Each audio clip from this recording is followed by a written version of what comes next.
Hey everyone, welcome to episode 6 of the Loner UIM. Last episode we were in the middle of training stats to rebuild should I lose everything, but instead I ended up attempting my first hard clue and got this little guy, which we now need to insure.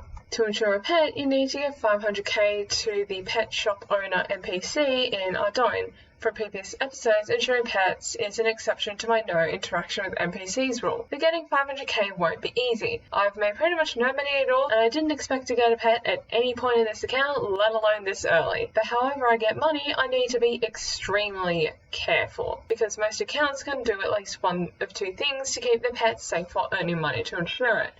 Store it in their bank, or build a menagerie in their player-owned house and store it there. But I can't do either of those things, so I must have my pet following me at all times. If I die at any point before insuring this pet, I will lose it forever, with no record of me ever having had it, well, other than these videos. So making this 500k safely is also of great importance. Now, I did some research on money-making methods for Ultimate Iron Man in general, and here are some methods I found.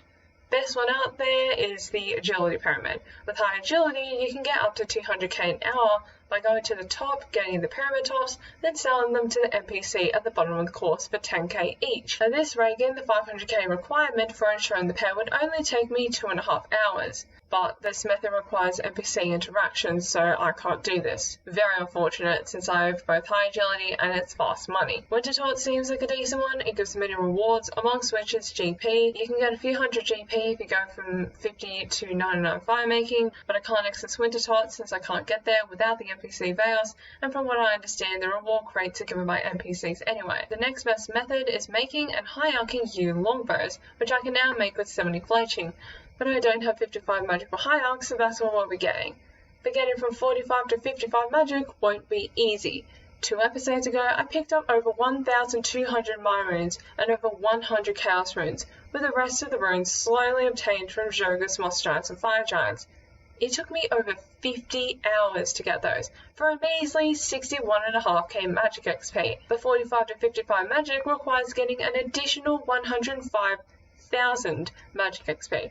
There's gotta be a better way to get runes. But to alch and superheat it all, I need to get my fire staff back. That took 130 kills, so a little over twice the drop rate. I don't mind too much since I went and made a yew short bow, which absolutely shredded these guys. It was awesome. Wait a second, this is the room just north of the room that has the Ardougne nature chest, but there's a sink here, but it's not even marked on the minimap as a water source. Huh.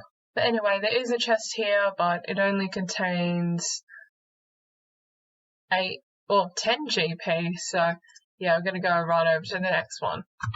And there we go, this is the nature rune chest, and each time you get 1 nature rune and 3 coins, which will actually add up, and I think this can only be looted once every 15 seconds, but I think I should be able to world hop, so this will be a little bit faster. Okay, so I've done about an hour of this, and despite world hopping, I've only gotten a little over 200 nature runes, and considering I need over 2,000 of them, this will take about another 9 hours just to get from 45 to 55, let alone actually getting the 500k required. So I'm wondering if I should just go save spot Ogre's Warriors and see what they drop, because apparently they drop nature runes, chaos runes, and death runes, and so on, none of which I realized until, well after I killed all those Jogas, Moss Giants, and Fire Giants, so yeah, I'll give them a go. I mean, I've literally killed fire elementals close up, so hopefully I won't be at risk of losing this guy by safe spotting Ogre's Warriors and such.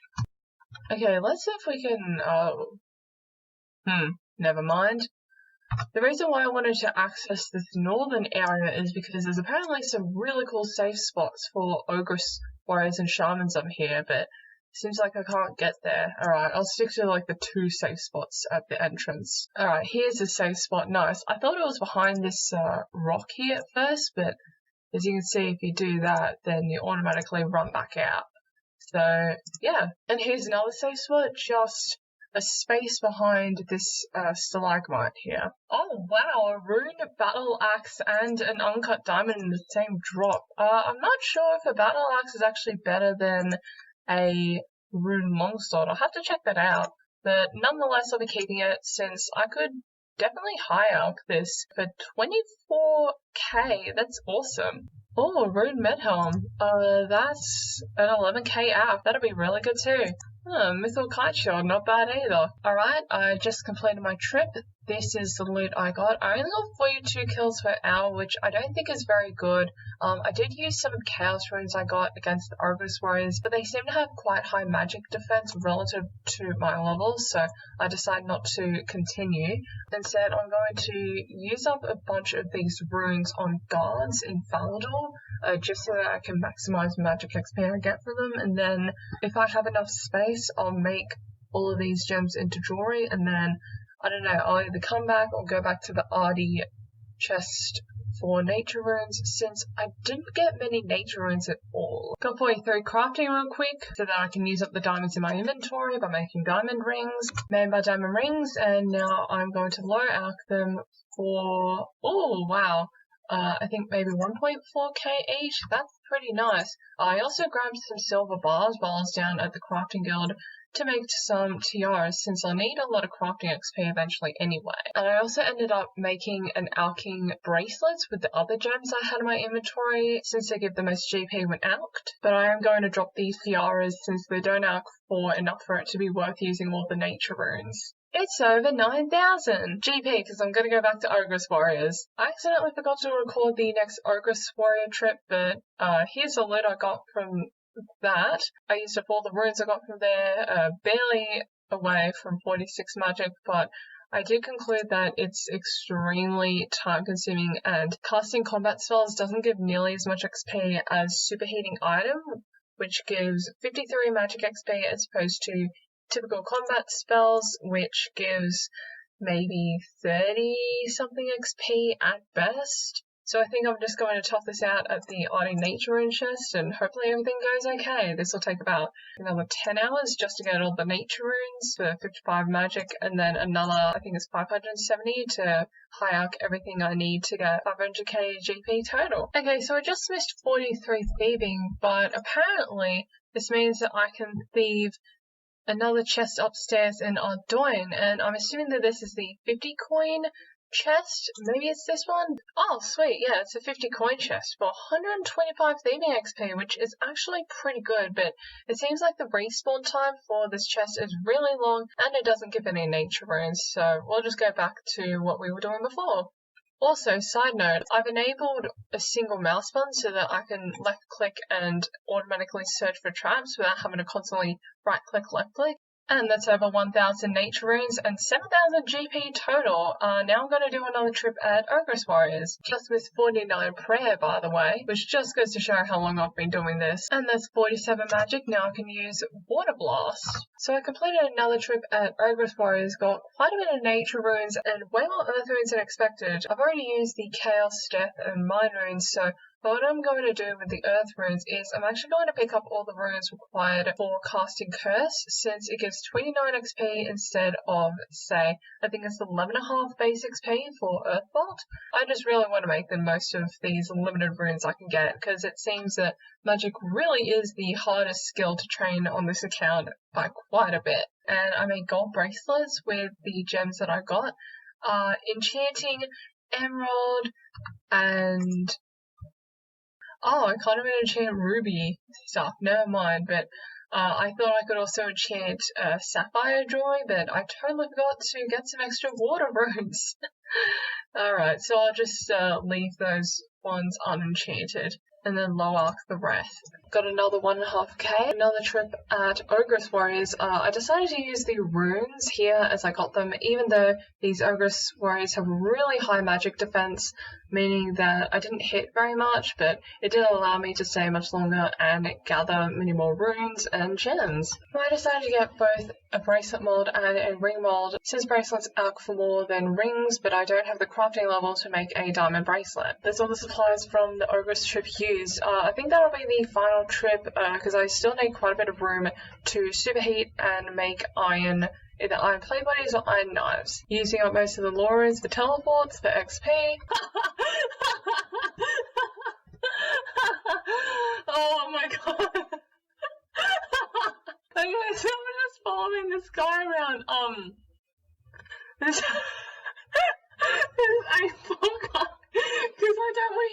my Laurens because that means I have to leave. I've been having this lovely conversation, but this is what happens. Wait a second. Wait a second. Wait a second. Wait a second. A rarely found flower? Oh no! A rarely found flower? Are you kidding me? There's like, what? There's like so many of these! Who says trespassing? I'm on another stretch of thieving from the arty chest now that I'm done with the lore runes that I got from Ogre Warriors, but I'm going to also thieve this chest here every, I think it's 50 seconds, just so I can get some extra cash and some extra thieving XP. Since I want 61 anyway to pick lock the door to get the black scimitar anyway, and I've set up 2 timers appropriately so that I can thieve as many chests as possible. Whoa, we just sailed right past it, but there is 2,000 nature runes in total. There should be more than enough to get what we need, but I think I'm going to keep going until I get a multiple of 1,000 GP so I can deposit this right away. Also, hopping between these 2 chests has made it so much better. Not only is it more thieving XP, but you get more cash. I think it's maybe 2 or 3 thieves of the nature rune chest for every 1 thief of the 50 coin chest. And I also got up to 49 thieving, which is a little bit of the way to 61 thieving. So now I have 19k cash and 2,041 nature runes. Time to go make some iron plate bodies. But first we need to get our steel pickaxe back. Please don't die while doing this. Oh, sweet, that's a steel pickaxe. That didn't take long at all. I also got an easy clue scroll that I can do, and I also got an iron ore, which I'm going to superheat immediately. Very nice. But I'm going to drop all the ham I got from the guards, including the cloak that I've been wearing for absolutely forever, because it weighs quite a bit, and I'll need all the spare weight I can get while training smithing. Alright, and the next step is... Ooh! Ooh! Ooh! We got a casket! The reward is not great, but that's probably best in slot ranged helm, sadly. Not a teleport, that might actually be useful, but it's merely a convenience. Yeah, and they don't arc enough for it to be worth it. Alright, but hey, that's a completed reward. So my friend here told me about this drop party for stuff that you can hire for like adamant plate bodies, but wowee. I tried to drop this item for this guy, but this drop party is not a free-to-play world. You know what, screw it, I'm gonna hop and then drop this to my friend as a reward, because why not? There you go. I am gonna keep the body and earth runes though, because that is precious magic XP right there. Wait. Wait.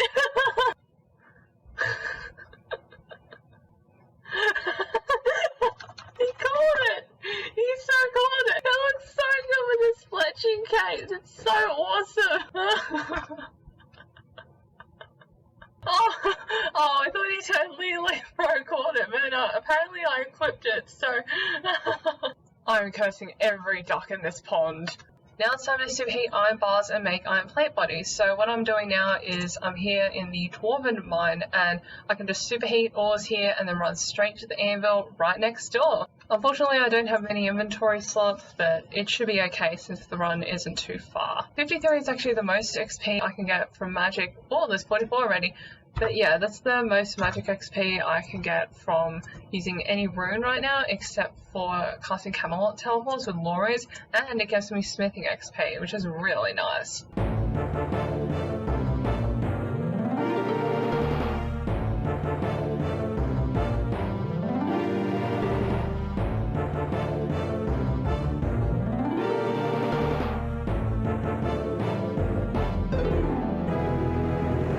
That is 55 magic. We can now cast high level alchemy, which is so incredible.